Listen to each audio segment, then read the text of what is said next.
Hello students, welcome back. तो चलिए हम लोग कंटिन्यू करते हैं। आज हमारा लेक्चर 2 है जो कि हम कर रहे थे क्लास 10th बायोलॉजी का second chapter control and coordination. अगर एनसीईआरटी के हिसाब से देखा जाए तो ये आपका 7th चैप्टर है। 7th चैप्टर में आपको एनसीईआरटी में मिल जाएगा कंट्रोल एंड कोऑर्डिनेशन। तो हमने इंट्रोडक्शन देख लिया था, कंट्रोल एंड कोऑर्डिनेशन की सारी बातें समझ गए थे कि कंट्रोल क्या होता है, कोऑर्डिनेशन क्या होता है, और हमने स्टिमुलस बात की थी, स्टिमुलस के बारे में बात की थी। और स्टिमुलस क्या होता था?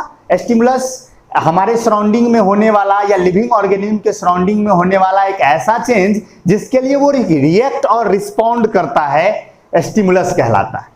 ये हमने बात की थी। और स्टिमुलस के लिए रिस्पॉन्ड करना लिविंग बीइंग का एक फंडामेंटल कैरेक्टरिस्टिक है। यानी अगर कोई लिविंग है तो वो स्टिमुलस के लिए पक्का है कि रिस्पॉन्ड करेगा ही करेगा। अगर नहीं कर रहा है, हो ही नहीं सकता, ऐसा करता ही करता है। तो प्लांट भी करते हैं, एनिमल्स भी करते हैं, इवन माइक्रो ऑर्गेनिज्म भी करते हैं, हमने बात कर ली थी। और हमने ये देखा था कि प्लांट या एनिमल या माइक्रो ऑर्गेनिज्म जो जनरली रिस्पॉन्स करते हैं, जनरल रिस्पॉन्स जो होता है वो रिस्पॉन्स क्या होता है? मूवमेंट।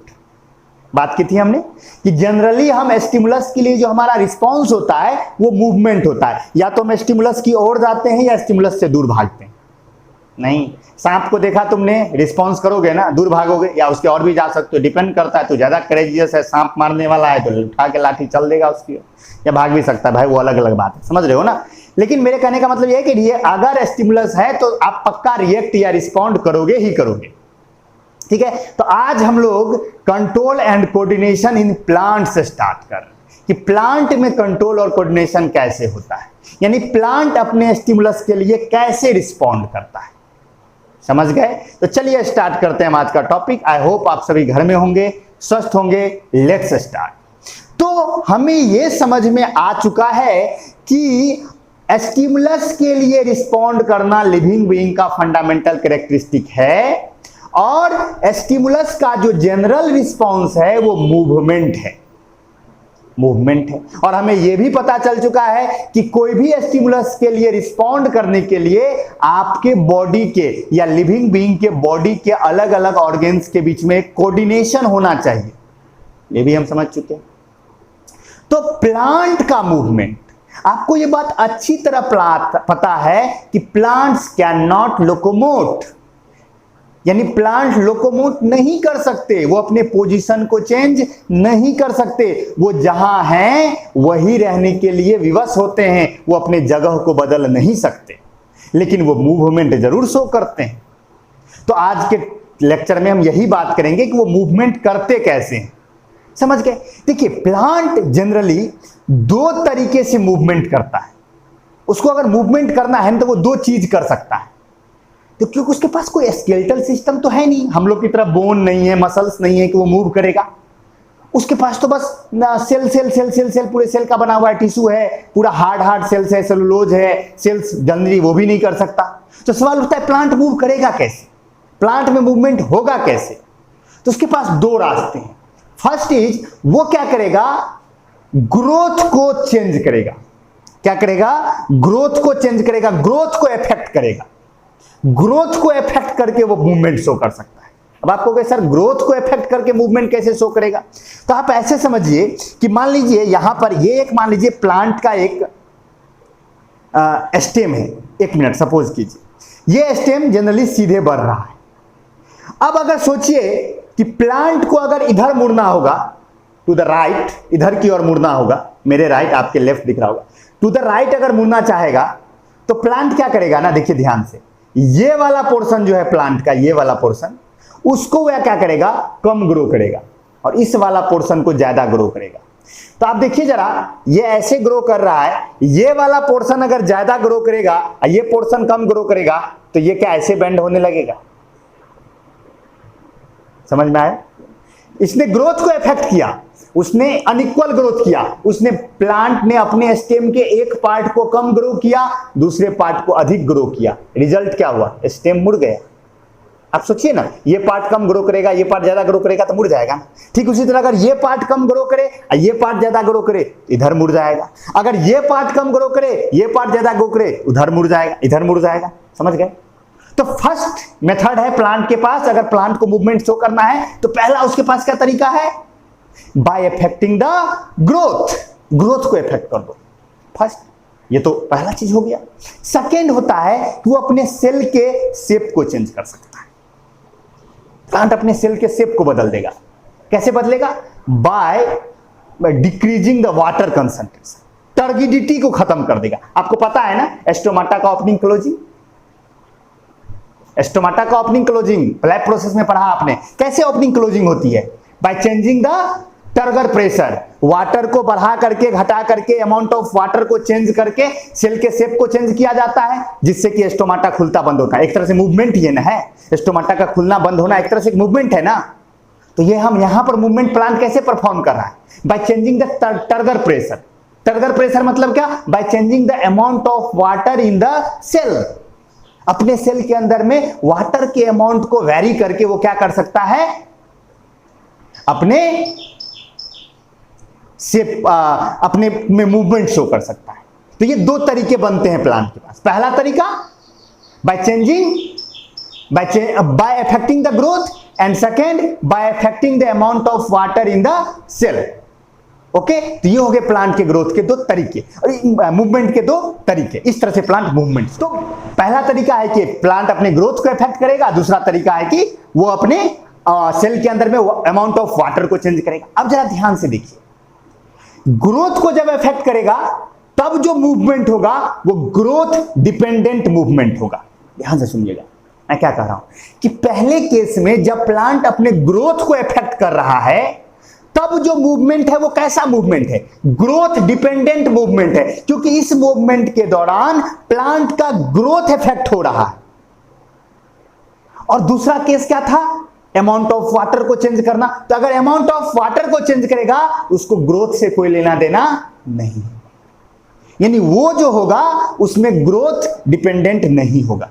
यानी प्लांट के अंदर में कुछ मूवमेंट ऐसे होते हैं जो ग्रोथ डिपेंडेंट होते हैं और कुछ मूवमेंट ऐसे होते हैं जो ग्रोथ इंडिपेंडेंट होते हैं। समझ गए बात? जैसे मैं एग्जांपल देता हूं दोनों का, ग्रोथ डिपेंडेंट और ग्रोथ इंडिपेंडेंट का, कि अगर मान लीजिए आपने एक प्लांट को ऐसे लेटा दिया, प्लांट ऐसे गमले में ऐसे लगा हुआ था, आपने ऐसे लेटा दिया, तो आप देखते हैं ये प्लांट ऐसे ऊपर की ओर मुड़ जाता है, प्लांट मुड़ा, तो ये जो मूवमेंट है क्या वो ग्रोथ डिपेंडेंट मूवमेंट है? बिल्कुल है। ये अगर देखिए प्लांट को ऐसे लेटाया गया होगा तो ये वाला पार्ट ज्यादा बढ़ा होगा, ये वाला पार्ट कम बढ़ा होगा। कैसे ये काम हुआ होगा हम समझेंगे, जब हम हार्मोन्स पढ़ेंगे तो समझ में आ जाएगा। अभी बस यही समझिए कि ये वाला नीचे वाला पार्ट ज्यादा बढ़ा, ये वाला पार्ट कम बढ़ा, तो ये ऐसे मुड़ गया। तो ये ऐसे मुड़ा, ये ग्रोथ डिपेंडेंट हुआ ना, ग्रोथ इसमें प्रभावित हो रहा है ना, तो ये ग्रोथ डिपेंडेंट मूवमेंट है। और कुछ ऐसी भी मूवमेंट होता है जिसको ग्रोथ से कोई लेना देना नहीं होता, जहां पर क्या होता होगा, वाटर अमाउंट चेंज होता होगा। जैसे टच मी नॉट प्लांट को हम टच कर दिए, तो प्लांट टच मी नॉट को अगर आप प्लांट को टच करते हैं तो उसका पत्ता बंद होता है, छुई मुई जानते हो ना, पत्ता बंद होता है, पत्ता खुलता है, तो उसमें ग्रोथ से कोई लेना देना थोड़े है कि जितना बार हम छुएंगे, जितना बार मुड़ेगा खुलेगा उतना बार पत्ता बड़ा होता जाएगा या छोटा होता जाएगा, उसको ग्रोथ से कोई लेना देना नहीं। तो प्लांट के अंदर में कुछ ग्रोथ डिपेंडेंट है, कुछ मूवमेंट ग्रोथ डिपेंडेंट है और कुछ मूवमेंट ग्रोथ इंडिपेंडेंट है। तो ये क्लियर हो गया मूवमेंट कैसे होता है, ग्रोथ डिपेंडेंट ग्रोथ इंडिपेंडेंट समझ में आ गया। अब देखिए प्लांट के जो मूवमेंट होते हैं वो होते हैं दो टाइप्स के। बाबू कितने टाइप्स के होते हैं? दो टाइप्स के। First is tropic movement, second is nastic movement. Tropic movement और नेस्टिक मूवमेंट। ट्रॉपिक मूवमेंट को हम ट्रोपिज्म भी कहते हैं, ट्रॉपिज्म, और नेस्टिक मूवमेंट को हम नेस्टिज्म भी कहते हैं। ठीक है, अब सवाल उठता है ट्रॉपिक मूवमेंट किसे कहेंगे और नेस्टिक मूवमेंट किसे कहेंगे? ध्यान से सुनो, वैसे मूवमेंट जिसमें मूवमेंट का डायरेक्शन स्टिमुलस डिसाइड करता है। मूवमेंट का डायरेक्शन अगर स्टिमुलस डिसाइड कर रहा है, स्टिमुलस मतलब क्या, वो चेंज जिसके रिस्पॉन्स में मूवमेंट हो रहा है। अगर स्टिमुलस के हिसाब से मूवमेंट का डायरेक्शन डिसाइड होगा तो मूवमेंट कहलाएगा ट्रॉपिक मूवमेंट। और अगर मूवमेंट का डायरेक्शन स्टिमुलस के डायरेक्शन से इंडिपेंडेंट होगा तो वो होगा नेस्टिक मूवमेंट या नेस्टिज्म। मैं दोनों का एग्जांपल देता हूं। अगर जैसे यहां देखिए, आप अगर एक गमला में पौधा लेते हैं, अंधेरे कमरे में ले जाके रख देते हैं, और उस कमरे में मान लीजिए कि चारों तरफ खिड़की है, चारों तरफ खिड़की है, आप पूरब वाला खिड़की खोल देते हैं, तो आपके पौधे का जो शूट होगा वो किधर की ओर चला जाएगा? पूरब की तरफ चला जाएगा। लाइट की ओर जाता है ना, पता है आपको? तो पूरब की ओर गया, क्योंकि स्टिमुलस किधर से आ रहा था? पूरब से आ रहा था। स्टिमुलस मतलब क्या? लाइट। यहां पर क्या है? लाइट है, स्टिमुलस। तो पौधा स्टिमुलस की ओर गया। चलिए पूरब वाला नहीं खोले, लेट सपोज 4 गो रूम है, हमें चारों तरफ कमरा है, दूसरे कमरा में हमने दक्षिण वाला खिड़की खोल दिया, तो पौधा किधर मुड़ जाएगा? दक्षिण की तरफ।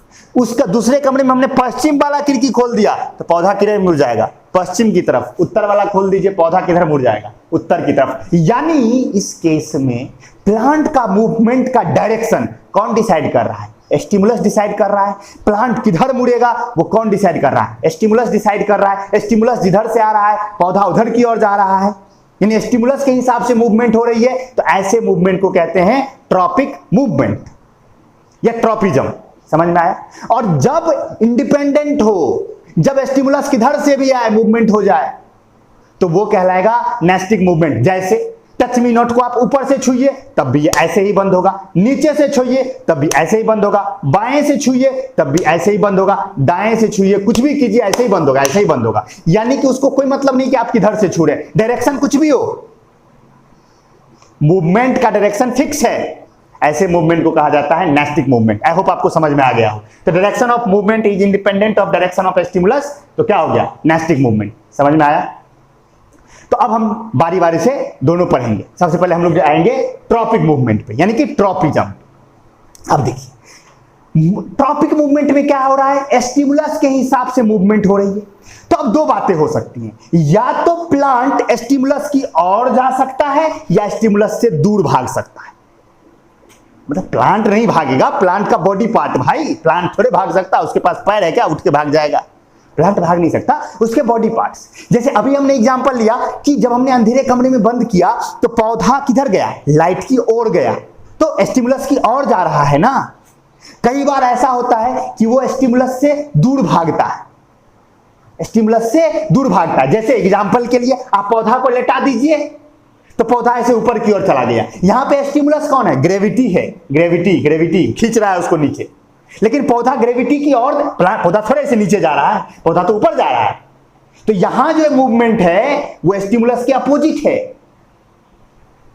तो ये क्या होगा? यहां पर अपोजिट है। तो कई बार ऐसा होता है कि प्लांट का ट्रॉपिक मूवमेंट स्टिमुलस की ओर होता है, कई बार स्टिमुलस से दूर होता है। जब स्टिमुलस की ओर होगा तो पॉजिटिव ट्रॉपिज्म, और जब स्टिमुलस से दूर होगा तो निगेटिव ट्रॉपिज्म। समझ में आया? देखिए क्या लिखा है, in the direction of stimulus. यानी प्लांट अगर मूवमेंट शो करेगा in the direction of stimulus तो पॉजिटिव ट्रॉपिज्म, और अगर opposite to the direction of stimulus, stimulus जिधर से आ रहा है उसके अपोजिट, तो निगेटिव ट्रॉपिज्म। क्लियर हुआ? दो टाइप के tropism, positive and negative. I hope clear हो गया होगा। चलिए अब आगे बढ़ते हैं। तो अब सवाल उठता है कि कौन कौन से स्टिमुलस हैं जिसके लिए पौधा ट्रॉपिक मूवमेंट शो करेगा या ट्रॉपिज्म शो करेगा। तो स्टिमुलस के बेसिस पर, on the basis of stimulus, कितने टाइप के हो गए? 5 टाइप के ट्रॉपिक मूवमेंट हो गए, 5 टाइप के। देखिए आप कहेंगे सर अभी तो आप तुरंत बता रहे थे कि ट्रॉपिज्म 2 टाइप का हुआ, पॉजिटिव निगेटिव। तो वो किसके बेसिस पे था? On the basis of direction of movement, movement के डायरेक्शन के बेसिस पर 2 टाइप का, positive negative. And on the basis of direction, on the basis of stimulus, they are of 5 types. अगर ट्रॉपिक मूवमेंट लाइट के response में हो रहा है, यानी अगर स्टिमुलस लाइट है तो वो कहलाता है फोटोट्रॉपिज्म। लाइट के रिस्पॉन्स में फोटोट्रॉपिज्म। अगर ग्रेविटी के रिस्पॉन्स में हो रहा है, देखिए यहां पे सारी बातें लिखी गई हैं, अगर लाइट के रिस्पॉन्स में हो रहा है तो फोटोट्रॉपिज्म, अगर ग्रेविटी के रिस्पॉन्स में हो रहा है तो जियोट्रॉपिज्म, अगर केमिकल के रिस्पॉन्स में हो रहा है तो केमोट्रॉपिज्म, अगर वाटर के रिस्पॉन्स में हो रहा है तो हाइड्रोट्रॉपिज्म, और अगर टच के रिस्पॉन्स में हो रहा है, टच के रिस्पॉन्स में, तो थिग्मोट्रॉपिज्म। मैं सबका एग्जाम्पल देता हूं, चिंता मत कीजिए। पहले आप समझ लीजिए ये बात कि स्टिमुलस के बेसिस पर ट्रॉपिक मूवमेंट हो गए 5 टाइप के। अगर स्टिमुलस लाइट है तो फोटोट्रोपिज्म, ग्रेविटी है तो जियोट्रोपिज्म, केमिकल है तो केमोट्रोपिज्म, वाटर है तो हाइड्रोट्रोपिज्म, और अगर टच है तो थिग्मोट्रोपिज्म। क्लियर हो गया? ओके। अब देखिए फोटोट्रोपिज्म का मैं एग्जांपल लेता हूं। देखिए हर एक में पॉजिटिव निगेटिव होता है, ध्यान से सुनिएगा, हर एक में पॉजिटिव निगेटिव। मैं सब में एग्जांपल लूंगा, दो दो पॉजिटिव, एक पॉजिटिव का एक निगेटिव का। ध्यान सुनिए, जब आप एक अंधेरे कमरे में पौधे को बंद करते हैं या पौधे को लाइट अगर किसी एक साइड से मिलता है तो पौधे का जो सूट है, सूट मतलब देखिए पौधे का पार्ट एक होता है रूट, एक होता है सूट। सॉइल के नीचे वाला पार्ट रूट और सॉइल के ऊपर वाला पार्ट सूट। तो होगा क्या, जब आप लाइट किसी एक तरफ से पौधा को मिलेगा तो पौधे का सूट लाइट की तरफ जाएगा, लाइट की तरफ जाएगा। तो ये फोटोट्रोपिज्म है। और कैसा फोटोट्रोपिज्म है? पॉजिटिव फोटोट्रोपिज्म, क्योंकि वो लाइट की ओर जा रहा है। और आप देखोगे अगर तो पौधे का जो रूट होगा वो लाइट से दूर भाग जाएगा। पौधे का रूट जो है वो लाइट से दूर भागता है। अब आपको कहे सर सॉइल में लाइट कहां जा रहा है? नहीं जा रहा है, वो अलग चीज है, लेकिन अगर लाइट इधर से आ रहा है ना तो आप देखोगे कि रूट जो है ना शो करता है। अब आपको कहे सर क्यों? तो फिर हार्मोन्स, मैं फिर कहूंगा हार्मोन्स में एक्शन देखेंगे, हम सब चीज समझ में आएंगे। नेक्स्ट लेक्चर हमारा प्लांट हार्मोन्स पे होगा, वो लेक्चर सारे कंफ्यूजन दूर कर देगा। अभी के लिए आप मानते चलिए जो मैं बोल रहा हूं, एक दिन तो मान सकते हो, इतना तो भरोसा करो मास्टर पे, ठीक है? तो पौधे का सूट लाइट की ओर जाता है यानी कि पॉजिटिव फोटोट्रोपिज्म शो करता है, और रूट जो है लाइट से दूर भागता है यानी कि वो निगेटिव फोटोट्रोपिज्म शो करता है। ठीक इसी तरह जियोट्रोपिज्म अगर देखोगे, पौधे को ऐसे लेटा दो तो पौधे का जो सूट होगा वो ग्रेविटी से दूर भागेगा, तो वो क्या शो किया? निगेटिव जियोट्रोपिज्म, निगेटिव शो किया ना, वो दूर भागा, ग्रेविटी नीचे की ओर ले जाना चाहता है, रूट सूट ऊपर की ओर जा रहा है, तो निगेटिव जियोट्रोपिज्म। लेकिन रूट को देखोगे तो वो किधर की ओर जाएगा? ग्रेविटी की ओर जाएगा। पौधे का जड़ जमीन की ओर जाता है ना, तो वो पॉजिटिव जियोट्रोपिज्म शो किया। तो प्लांट का रूट पॉजिटिव जियोट्रोपिज्म शो करता है और सूट निगेटिव जियोट्रोपिज्म। केमोट्रोपिज्म का एग्जांपल ले लेते हैं।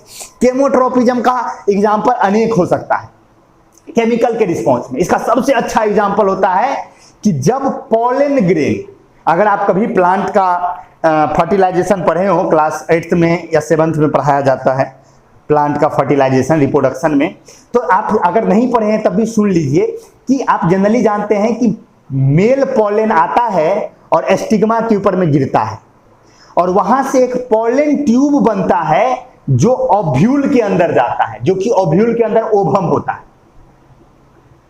नहीं समझ में आ रहा है? कोई बात नहीं, हम लोग रिप्रोडक्शन में इसको समझ जाएंगे। लेकिन मैं यहां क्या बता रहा हूं कि देखिए होता क्या है ना, अगर आप प्लांट के रिप्रोडक्शन को देखेंगे तो प्लांट में जो फीमेल पार्ट होता है उसे हम कहते हैं कार्पेल। तो कार्पेल के ऊपर में स्टिग्मा होता है, उस पर पॉलन आता है, और पॉलन से वहां से पॉलन ट्यूब बनता है, जो पॉलन ट्यूब बड़ा होते होते होते होते ओव्यूल के अंदर आता है।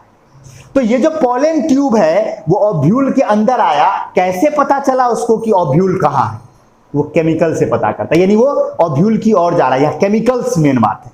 तो केमिकल के रिस्पॉन्स में होगा तो केमोट्रोपिज्म। अगर आप इसका एग्जांपल देखना चाहते हैं ऐसे भी, तो आप ऐसे समझ लीजिए, इसको अगर आप जनरल लाइफ में देखना चाहते हैं तो पौधे का एक पॉटेड प्लांट ले लीजिए आप, और क्या कीजिए, पौधे को लगा दीजिए, और गमला में आप खाद जो है ना यहां डालिए, यानी पौधा वहां है, पौधा यहाँ है, खाद आप यहां डाल रहे हो, यहां आप खाद डाल रहे हो, तो आप देखोगे रूट जो होगा ना वो खाद की ओर मुड़ जाएगा, मुड़ जाता है। रूट किधर की ओर मुड़ जाता है? रूट खाद को लेने के लिए इधर की ओर मुड़ जाता है। अगर इसके आप मैन्यूर्स फर्टिलाइजर्स यहां डाल रहे हैं तो इसके रूट जो है ना शिफ्ट करेंगे इधर की तरफ, यानी रूट क्या शो करा? केमिकल के रिस्पॉन्स में ये ट्रॉपिक मूवमेंट हो रहा है ना, तो केमोट्रोपिज्म। और कैसा केमोट्रोपिज्म? पॉजिटिव केमोट्रोपिज्म। आया समझ में? तो केमोट्रोपिज्म केमिकल के रिस्पॉन्स में। नेक्स्ट है हाइड्रोट्रोपिज्म, वाटर के रिस्पॉन्स में। आप जनरली देखिएगा अगर पोखर उखर होगा कहीं पे तो उसके किनारे पर जो पौधे होते हैं उसके रूट पोखर की ओर मुड़े हुए होते हैं, क्योंकि पानी की जरूरत है ना उसको, तो वाटर की ओर मूव करता है पौधे का रूट, इसे कहा जाता है हाइड्रोट्रोपिज्म। तो इसमें भी पॉजिटिव निगेटिव होगा। रूट जो होता है वो किधर की ओर जाता है? पानी की ओर जाता है, तो वो पॉजिटिव हाइड्रोट्रोपिज्म शो करेगा, और जो सूट होता है वो पानी से दूर भागता है, तो वो क्या हो गया? Negative hydrotropism. थिग्मोट्रोपिज्म टच के रिस्पॉन्स में। आपने कभी क्लाइंबर्स देखे हैं? क्लाइंबर्स, अरे लत्ती, घेरा उड़ा का लत्ती होता है ना सब्जी उब्जी का, आप क्या देखते हो? ऐसे आप एक रस्सी टांग दो लत्ती के बगल में, आप देखना लत्ती खुद ब खुद इस रस्सी को पकड़ लेगा। क्लाइंबर्स में से टेंड्रिल्स निकलते हैं, पतले पतले, वो लंबे लंबे हरे कलर के देखे होंगे। वो टेंड्रिल्स आता है और इसको इस पे लिपट जाता है, इस रस्सी पर, और पकड़ के चढ़ता है। इसको क्लाइंबर चढ़ते हैं ना। तो ये जो मूवमेंट हुआ कि रस्सी की ओर प्लांट का टेंड्रिल मूव किया या सपोर्ट की ओर गया, ये भी तो ट्रॉपिक मूवमेंट है। पौधा रिस्पॉन्स स्टिमुलस के लिए रिस्पॉन्ड कर रहा है ना, टच से उसको मिला, जो ही उसको टच मिलता है वो इसको लपेट लेता है, पकड़ लेता है। तो ये क्या शो किया? ये भी तो एक ट्रॉपिक मूवमेंट शो किया। इसे क्या कहते हैं? थिग्मोट्रॉपिज्म। टच के रिस्पॉन्स में जो हुआ उसे क्या कहते हैं? थिग्मोट्रॉपिज्म। और अगर आपको ये तो सर पॉजिटिव हुआ, टच की ओर गया। शूट जो है किधर की ओर जाता है? टच की ओर जाता है। लेकिन रूट क्या होता है? टच से दूर भागता है। अगर आप पौधे के जड़ के पास एक बांध दीजिए, एक लाठी गाड़ दीजिए या कोई एक डंडा गाड़ दीजिए, तो आप देखेंगे उसका रूट उस डंडा से दूर भाग जाएगा, उस डंडा में नहीं जाएगा। तो निगेटिव थिग्मोट्रॉपिज्म। तो यहां पर 5 टाइप्स के हो गए। आपको ज्यादा कुछ ना याद हो तो ये याद रखिएगा। लाइट के रिस्पॉन्स में फोटोट्रॉपिज्म, ग्रेविटी के रिस्पॉन्स में जियोट्रॉपिज्म, केमिकल के रिस्पॉन्स में केमिकल ट्रोपिज्म, वाटर के रिस्पॉन्स में हाइड्रोट्रॉपिज्म और टच के रिस्पॉन्स में थिग्मोट्रॉपिज्म। और सब में पॉजिटिव निगेटिव। आई होप आपका क्लियर हो गया होगा सारा। ट्रॉपिक मूवमेंट क्या है समझ में आ गया? स्टिमुलस के डायरेक्शन के हिसाब से अगर मूवमेंट हो रहा है तो। अब आते हैं हम सेकेंड टाइप पर, जिसका नाम है क्या? Nastic movement. जिसका नाम क्या है? Nastic movement. तो चलिए नेस्टिक मूवमेंट में हम देखते हैं। अच्छा, एक बात और यहां पर ध्यान देने की है। जो ट्रॉपिक मूवमेंट होते हैं वो सारे के सारे ग्रोथ डिपेंडेंट होते हैं। जनरली क्या? सारे के सारे ग्रोथ डिपेंडेंट होते हैं। नेस्टिक, अभी मैंने तुरंत बात की ना कि 2 तरह से ग्रोथ कर सकता है, एक अफेक्टिंग द ग्रोथ और दूसरा by affecting the amount of water in the cell, यानी कि टर्गर प्रेशर। तो ट्रॉपिक मूवमेंट के जो भी मूवमेंट है वो कैसे मूवमेंट है? ग्रोथ डिपेंडेंट मूवमेंट है। यानी इन सभी मूवमेंट में क्या इफेक्ट किया जा रहा है प्लांट के द्वारा? क्या इफेक्ट किया जा रहा है? उसके ग्रोथ को इफेक्ट किया जा रहा है। सारे के सारे हार्मोन्स के द्वारा कंट्रोल्ड होंगे।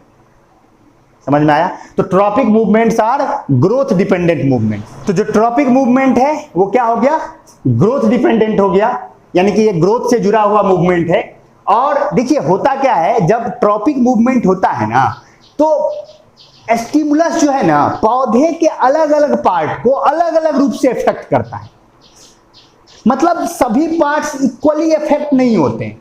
अब आप देख रहे हो ना, स्टेम में ही कोई पार्ट ज्यादा इंक्रीज कर रहा है अपने लेंथ को, कोई कम इंक्रीज कर रहा है। तो पौधे के अलग अलग पार्ट उस स्टिमुलस के लिए अलग अलग ढंग से रिएक्ट करते हैं, इसीलिए ये मूवमेंट कॉज होता है, ट्रॉपिक मूवमेंट। और वो डिपेंड करता है डायरेक्शन ऑफ स्टिमुलस पे। और अब है हमारा सेकेंड टाइप, जो कि है हमारा नेस्टिक मूवमेंट, जिसे हम नेस्टिज्म भी कहते हैं। तो नेस्टिज्म या नेस्टिक मूवमेंट एक ऐसा मूवमेंट जिसमें ये मायने नहीं रखता कि स्टिमुलस कहां से आया, किधर से आया।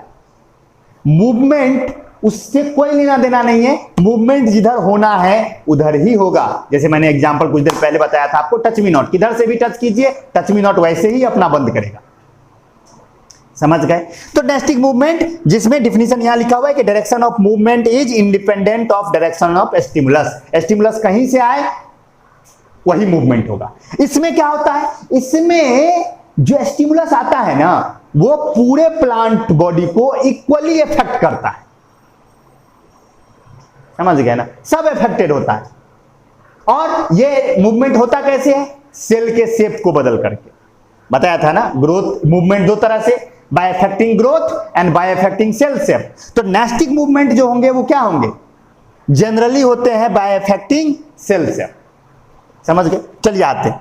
ऐसा नहीं है कि नेस्टिक मूवमेंट सारे के सारे ग्रोथ इंडिपेंडेंट ही होते हैं, उसमें भी ग्रोथ वाला फैक्टर होता है जो कि मैं बताऊंगा। समझ गए ना? लेकिन अभी हम जनरली, लेकिन ये ग्रोथ इंडिपेंडेंट होते हैं। जैसे ये सारे के सारे ग्रोथ डिपेंडेंट होते हैं, यानी कि ट्रॉपिक जैसे ग्रेड डिपेंडेंट होते हैं।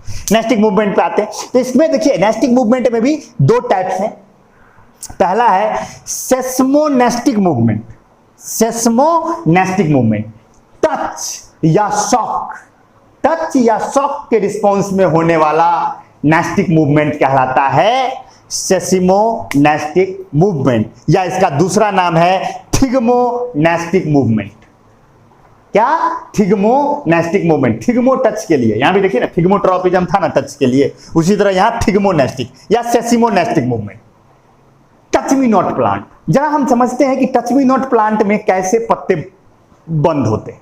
तो देखिए, टच मी नॉट प्लांट का जो पेटियोल होता है, पेटियोल जानते हो आप, जो लीफ को स्टेम से कनेक्ट करता है उसे हम पेटियोल कहते हैं, आपको पता है, पढ़ा था हमने प्लांट टिश्यू में। तो पेटियोल होता है, तो पेटियोल ऐसे गया रहता है, ये मान लो कि पेटियोल है, तो पेटियोल के, ये मान लीजिए कि टच मी नॉट का पेटियोल है 1 मिनट के लिए, तो ठीक बीच में वेस्कुलर बंडल होगा। वेस्कुलर बंडल जानते हो, जाइलम फ्लोएम का पूरा वो होता है, वो होगा, वेस्कुलर बंडल होगा बीच में, और इसके चारों तरफ, उस वेस्कुलर बंडल के चारों तरफ पैरेनकाइमा सेल्स होंगे। पैरेनकाइमा सेल्स, पैरेनकाइमा सेल्स जानते हो आप, जिसके सेल वाल पतले होते हैं। और पता है ना, जिसके पास सिर्फ प्राइमरी सेल वाल होता है उसे हम पैरेनकाइमा सेल्स कहते हैं, प्लांट टिश्यू। या ये मान लीजिए कि पतले सेल वाल वाले सेल होते हैं। अगर इसमें आप देखोगे तो जो अपर हाफ होगा, यानी जो इस तरफ वाला होगा, इसके जो सेल वाल होंगे वो मोटे सेल वाल होंगे एज कंपेयर टू इस तरफ वाला। इस तरफ वाले जो होंगे उसमें सेल वाल क्या होगा, पतला होगा, इस तरफ के सेल वाल क्या होंगे, मोटे होंगे। समझ में आया? तो जैसे ही आप उसको टच करते हैं तो पतले सेल वाल वाले जो सेल्स हैं उसका वाटर लॉस हो जाता है। वाटर क्या हो जाता है, लॉस हो जाता है। और जो ही वाटर लॉस होता है उसकी टर्गिडिटी खो जाती है, और जो ही उसकी टर्गिडिटी खोती है तो वो लूज हो जाता है और पत्ता गिर जाता है। और पत्ता क्या हो जाता है, गिर जाता है, पत्ता बंद हो जाता है। समझ में आया मैकेनिज्म? समझ में आया टच मी नॉट प्लांट कैसे बंद होता है? बीच में वेस्कुलर बंडल है, लोअर अपर है, लोअर में क्या है, मोटे सेल वाल वाले हैं, अपर में क्या है, पतले सेल वाल वाले हैं। जो ही आप टच कीजिएगा तो पतले सेल वाल वाले अपने वाटर को लॉस करेंगे, जिसकी वजह से उसकी टर्गिडिटी खो जाएगी, और टर्गिडिटी जो ही खोएगी तो वो क्या होगा, लूज होगा और पत्ता बंद हो जाएगा। तो पत्ता बंद हो गया।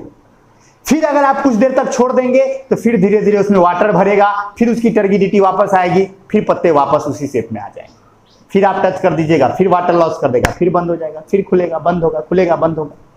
तो ये जो टच के रिस्पॉन्स में नेस्टिक मूवमेंट हुआ, ये हुआ सेस्मोनेस्टिक। नोट में देखिए बड़े अच्छे से डिफाइन किया गया है कि टच मी नॉट कैसे खुलता और बंद होता है। कोई डाउट हो तो आप पूछिएगा। ओके, तो नेक्स्ट टाइप पे चलते हैं, निक्टिये नेस्टिक मूवमेंट। निक्टिये नेस्टिक मूवमेंट ये क्या होता है? दिन और रात में होने वाले चेंज के रिस्पॉन्स में जो नेस्टिक मूवमेंट होता है उसे हम कहते हैं निक्टी नेस्टिक मूवमेंट। देखिए लिखा है ना, in response of changes in day and night. रात और दिन में होने वाले चेंजेज। रात और दिन में क्या चेंजेज होती है? 2 चेंजेज होती है मेनली, टेम्परेचर चेंज होता है और लाइट चेंज होता है। कभी रोशनी ज्यादा होती है, कभी रोशनी कम होती है। सुबह सवेरे होता है तो लाइट बढ़ जाता है, संध्या काल आती है तो लाइट कम जाता है। तो लाइट में चेंज होता है। और दूसरा चेंज क्या होता है? टेम्परेचर में चेंज होता है। दिन के समय टेम्परेचर अधिक होता है, रात के समय जनरली टेम्परेचर कम होता है।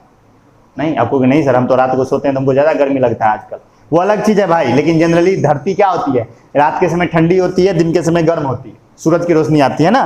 तो दिन और चांद यानी कि लाइट और टेम्परेचर, इसी आधार पर तो निक्टी नेस्टिक मूवमेंट 2 टाइप का हुआ। देखिए, फोटोनेस्टिक, थर्मोनेस्टिक। नाम से ही पता चल रहा होगा। फोटोनेस्टिक मतलब क्या? लाइट के अमाउंट में होने वाले चेंज के रिस्पॉन्स में जो मूवमेंट होगा वो फोटोनेस्टिक होगा, और टेम्परेचर में चेंज के रिस्पॉन्स में जो होगा वो थर्मोनेस्टिक होगा। अब आपको कोई सर एग्जांपल दीजिए। बिल्कुल बाबू, फूल देखे हो, डैंडलियन फ्लावर या अड़हुल का फूल देखा होगा। सुबह होता है खिल जाता है, शाम होता है बंद हो जाता है, देखा है ना। ये जो मूवमेंट शो हो रहा है वो किसके रिस्पॉन्स में मूवमेंट शो हो रहा है? लाइट के रिस्पॉन्स में ना। और ये मूवमेंट कैसा है? क्या इसमें डायरेक्शन ऑफ स्टिमुलस से कुछ लेना देना है? नहीं लेना देना है, कोई लेना देना नहीं। इसे कहा जाता है फोटोनेस्टिक मूवमेंट, क्योंकि ये लाइट के रिस्पॉन्स में हुआ। और टेम्परेचर के रिस्पॉन्स में अगर होगा तो वो क्या होगा? थर्मोनेस्टिक होगा। तो देखिए नोट में लिखा हुआ है आपके फोटोनेस्टिक और थर्मोनेस्टिक। सबसे पहले तो निक्टिये नेस्टिक का डिफिनेशन लिखा हुआ है कि the movement involving the changes in day and night are called nyctinastic movement और स्लिप मूवमेंट्स। इसे हम स्लिप मूवमेंट्स भी कहते हैं, नोट में देखिए लिखा हुआ है स्लिप मूवमेंट्स। निक्टियनेस्टिक मूवमेंट्स को हम स्लिप मूवमेंट्स भी कहते हैं, जिस तरह हम सेस्मोनेस्टिक मूवमेंट को थिग्मोनेस्टिक मूवमेंट भी कहते हैं।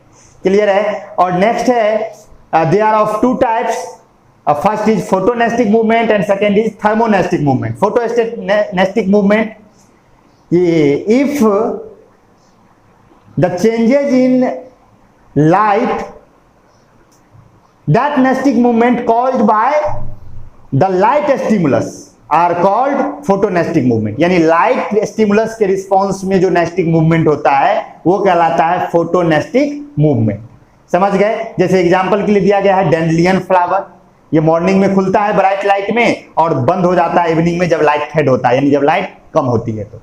एंड नेक्स्ट है थर्मोनेस्टिक, अगर चेंज इन, लिखिए the nastic movement caused by the change in temperature of the surrounding. अगर सराउंडिंग में होने वाले टेम्परेचर चेंज की वजह से कोई मूवमेंट होता है तो उसे हम थर्मोनेस्टिक मूवमेंट कहते हैं। जैसे कि ट्यूलिप्स फ्लावर होता है, वो हाई टेम्परेचर पे खुलता है और लो टेम्परेचर पे बंद हो जाता है। ट्यूलिप्स फ्लावर देखे होंगे, यानी तो गूगल करके देख लीजिएगा ट्यूलिप्स फ्लावर क्या होता है, बड़ा खूबसूरत सा होता है। तो ट्यूलिप्स फ्लावर हाई टेम्परेचर में खुलता है और लो टेम्परेचर में बंद हो जाता है, तो वो क्या हो गया, थर्मोनेस्टिक मूवमेंट। समझ में आया। तो नेस्टिक मूवमेंट क्या है, समझ में आया। Non directional, independent of the direction of stimulus. दो टाइप, सेस्मियोनेस्टिक और thigmonastic, in response to touch और shock. Example touch me not. Nyctinastic और sleep movement in response to change in day and night, दिन और रात में होने वाले परिवर्तन के हिसाब से। They are of two types, first is photonastic movement, light stimulus के रिस्पॉन्स में होने वाला nastic movement. Example dandelion flower का सुबह खुल जाना और शाम में बंद हो जाना। एंड थर्मोनेस्टिक मूवमेंट, टेम्परेचर में होने वाले चेंज की वजह से होने वाला नेस्टिक मूवमेंट, जैसे कि ट्यूलिप्स फ्लावर का हाई टेम्परेचर पे खिल जाना और लो टेम्परेचर पे बंद हो जाना। एक और टाइप होता है नेस्टिक मूवमेंट में जिसे हम कहते हैं हेप्टोनेस्टिक मूवमेंट। ये जनरली नहीं दिखेगा आपको, लेकिन याद रख लीजिए, कई बार ओलंपियाड्स में क्वेश्चन आ जाता है। हेप्टोनेस्टिक मूवमेंट, हेप्टोनेस्टिक मूवमेंट आप सभी ने देखा होगा। कब होता है जानते हो, कभी बाढ़ आता है, देखे हो। जब बाढ़ आता है तो जो पौधा इतना इतना बड़ा होता है वो पौधा बढ़ के इतना बड़ा हो जाता है, पानी से बाहर आने के लिए वो अपने लेंथ को बहुत ज्यादा बढ़ा देता है। आप जनरली देखिएगा पौधे के पत्ते एकदम तेजी से पानी के बाहर आते हैं, क्योंकि अगर अंदर रहेंगे तो मर जाएंगे ना, गैसेस एक्सचेंज नहीं हो पाएगा। समझ रहे हो ना बात। अगर पानी लग जाता है तो पौधे की लंबाई बड़ी तेजी से बढ़ती है ना। पैडी में जबरदस्त क्षमता होता है ये। धान, अगर तुम लोग गांव घर में कभी रहे होगे और गांव में बाढ़ आ जाता है तो धान बड़ा तेजी में बढ़ता है, बहुत तेजी में बढ़ता है। वो जितना पानी बढ़ेगा उसके हिसाब से धान बढ़ता चला जाएगा। वो जनरली अपने को पानी के बाहर रखना चाहता है, जिससे कि क्या हो, सांस लेते रहे। तो वो जो मूवमेंट हुआ, वो मूवमेंट किसका एग्जांपल हुआ, हेप्टोनेस्टिक मूवमेंट का। किसका एग्जांपल हुआ, हेप्टोनेस्टिक मूवमेंट का। समझ में आया। तो जो बाहर आना, मतलब कि पानी के बाहर अपने आप को जिंदा रखने के लिए कोशिश करना, हेप्टोनेस्टिक। ये एग्जांपल याद रखिए और हेप्टोनेस्टिक याद रखिए, पर्याप्त है। वैसे आप एग्जाम के लिए उतना याद रखिए। तो मैं एक बार क्विक रिवीजन करवा देता हूं कि आज आपने क्या क्या पढ़ा। आपने प्लांट मूवमेंट पढ़ा। प्लांट मूवमेंट, प्लांट लोकोमोट नहीं कर सकते, बस मूव कर सकती हैं। करवा देते हैं रिवीजन पूरा का पूरा 5 मिनट में, तो आपको क्या होगा ना, क्लियर हो जाएगा कितनी बातें की हमने। कम ही बातें की हैं, ज्यादा बातें नहीं की हैं, बस बातें बहुत ज्यादा की, ठीक है, लेकिन चीजें तो ठीक ठाक है। तो प्लांट मूवमेंट, तो स्टिमुलस के रिस्पॉन्स में प्लांट भी मूवमेंट शो करते हैं। और प्लांट मूवमेंट शो करते हैं दो तरीके से। पहला, by affecting its growth, by affecting the amount of water in the cell, यानी कि by changing the shape of cell. तो ग्रोथ को इफेक्ट करके और शेप को इफेक्ट करके, ठीक है। दो टाइप का प्लांट मूवमेंट हो गया आपका। First is tropic movement, second is nastic movement. Tropic movement में जो डायरेक्शन ऑफ मूवमेंट है वो कौन डिसाइड करता है, डायरेक्शन ऑफ स्टिमुलस डिसाइड करता है। नेस्टिक मूवमेंट में जो डायरेक्शन ऑफ मूवमेंट होता है वो स्टिमुलस के डायरेक्शन से इंडिपेंडेंट होता है। अच्छा, आपके मन में ये क्वेश्चन आ सकता है, क्या sir nastic movement positive negative नहीं होता है? आंसर है, नहीं होता है। वहां डायरेक्शन से कोई लेने देने नहीं है, तो पॉजिटिव निगेटिव का क्या बात हुआ। तो नेस्टिक मूवमेंट में कोई पॉजिटिव निगेटिव नहीं है। पॉजिटिव निगेटिव सिर्फ कहां है, ट्रॉपिक मूवमेंट। चलिए वापस आते हैं। तो ट्रॉपिक मूवमेंट डायरेक्शन डिसाइड होता है स्टिमुलस से। नेस्टिक मूवमेंट में डायरेक्शन इंडिपेंडेंट होता है स्टिमुलस से। ट्रॉपिक मूवमेंट दो तरह के, पॉजिटिव ट्रॉपिज्म, नेगेटिव ट्रॉपिज्म। अगर डायरेक्शन ऑफ स्टिमुलस के डायरेक्शन में मूवमेंट हुआ तो पॉजिटिव ट्रॉपिज्म। अगर डायरेक्शन ऑफ मूवमेंट से दूर हुआ, मतलब डायरेक्शन ऑफ स्टिमुलस से दूर की तरफ हुआ, यानी इधर से स्टिमुलस आ रहा है उसके अपोजिट गया, तो क्या हो गया, नेगेटिव ट्रॉपिज्म। अच्छा, स्टिमुलस के हिसाब से 5 टाइप के ट्रॉपिक मूवमेंट, फोटोट्रॉपिज्म लाइट के रिस्पांस में, जियोट्रॉपिज्म ग्रेविटी के रिस्पांस में, केमोट्रॉपिज्म केमिकल के रिस्पांस में, हाइड्रोट्रॉपिज्म वाटर के रिस्पांस में, थिग्मोट्रॉपिज्म टच के रिस्पांस में। तो ये सारे ट्रॉपिज्म हो गए। Tropic movement generally tropic movement growth dependent movement है, यानी कि उसमें ग्रोथ ही इफेक्ट होता है, सेल के शेप को इफेक्ट करने वाला इसमें कुछ नहीं है। हाँ, नेस्टिक मूवमेंट में आते हैं, एक ऐसा मूवमेंट जिसमें डायरेक्शन स्टिमुलस से डिसाइड नहीं होता है। 2 टाइप का, टच या शॉक के रिस्पांस में सेस्मोनेस्टिक या थिग्मोनेस्टिक, या दिन और रात में होने वाले चेंजेस के रिस्पांस में होने वाले को कहते हैं नेक्टियनेस्टिक। नेक्टियनेस्टिक 2 टाइप का हो गया, फोटोनेस्टिक और थर्मोनेस्टिक। लाइट के रिस्पांस में हुआ तो फोटोनेस्टिक और टेम्परेचर के रिस्पांस में हुआ तो थर्मोनेस्टिक। अब यहां पर ध्यान दीजिएगा, जो सेस्मोनेस्टिक मूवमेंट है वो ग्रोथ इंडिपेंडेंट है, यानी टच या शॉक के रिस्पांस में होने वाला चेंज या मूवमेंट क्या होता है, ग्रोथ इंडिपेंडेंट होता है। लेकिन फोटोनेस्टिक मूवमेंट जो होता है, यानी कि पत्ते का खुलना और बंद होना, यानी कि फूल का खिलना बंद होना, वो ग्रोथ डिपेंडेंट होता है। तो photonastic movement growth dependent nastic movement. तो कोई आपसे पूछे कि एक ऐसा नेस्टिक मूवमेंट बताइए जो ग्रोथ डिपेंडेंट हो, तो आंसर क्या दोगे, फोटोनेस्टिक मूवमेंट। समझ में आया? तो ये प्लांट मूवमेंट की सारी बातें थी। आई होप आपको समझ में आया हो सारी चीजें। कोई भी डाउट हो बिना किसी हेजिटेशन के एकदम पूछिए, या कमेंट सेक्शन में, या नहीं तो जो आपका व्हाट्सएप डेस्क है उस पर पूछ लीजिए, प्रॉब्लम डेस्क है उसमें डॉट्स पूछ लीजिए। आज का लेक्चर आज देख के आज ही डॉट क्लियर कर लीजिए तो आपको बेटर रहेगा। कल के लेक्चर में हम लोग प्लांट हार्मोन्स पे बात करेंगे, कौन कौन से हार्मोन्स हैं और वो क्या क्या करना चाहता है। तो कल के क्लास में हम उस पर बात करेंगे। See you soon, bye bye, take care.